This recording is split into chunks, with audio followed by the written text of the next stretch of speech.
I got so much motherfucking design on right now.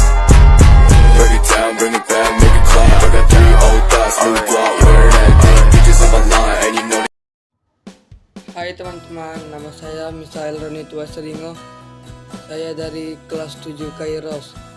Saya ingin menjelaskan bab 2 yang berjudul tentang mewujudkan imajinasi dengan teks dongeng fantasi. Nah, sekarang saya akan menjelaskan apa itu tentang dongeng. Dongeng adalah cerita yang tidak benar-benar terjadi, terutama tentang kejadian zaman dulu yang aneh-aneh. Kisah-kisah yang terkandung di dalamnya seringkali tidak masuk akal dan fantasi, hanya ada di dalam angan-angan. Meskipun demikian, dongeng-dongeng mengandung pesan-pesan moral tentang makna kearifan hidup, sehingga sangat tepat untuk menjadi media untuk menanamkan nilai-nilai moral yang layak untuk kita teladani. Nah, nilai-nilai moral tersebut seperti itulah yang menjadi informasi dalam teks dongeng fantasi.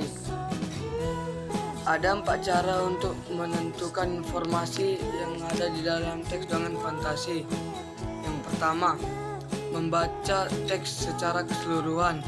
Yang kedua, mencatat tokoh dan perwatakannya. Yang ketiga, mencatat latar cerita yang menggambarkan tempat, waktu, dan lingkungan sosial tempat terjadinya peristiwa.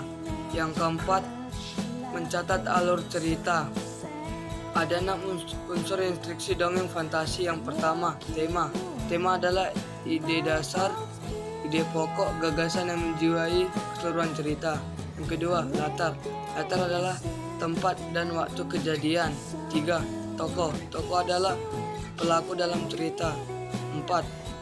Penokohan. Penokohan adalah watak tokoh atau sifat-sifat pada tokoh. Yang kelima, alur. Alur adalah jalan cerita. 6. Amanat.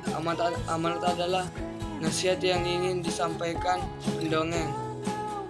Struktur teks dongeng fantasi ada 4, yaitu orientasi. Orientasi adalah pendahuluan cerita yang memperkenalkan tokoh dan di mana terjadinya cerita. Yang kedua, komplikasi. Komplikasi adalah pengenalan masalah hingga terjadinya konflik klimaks cerita. Yang ketiga, resolusi. Resolusi adalah konflik yang memuncak masuk tahap penyelesaian.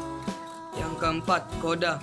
Koda adalah bagian penutup cerita yang biasanya memuat tentang kesadaran.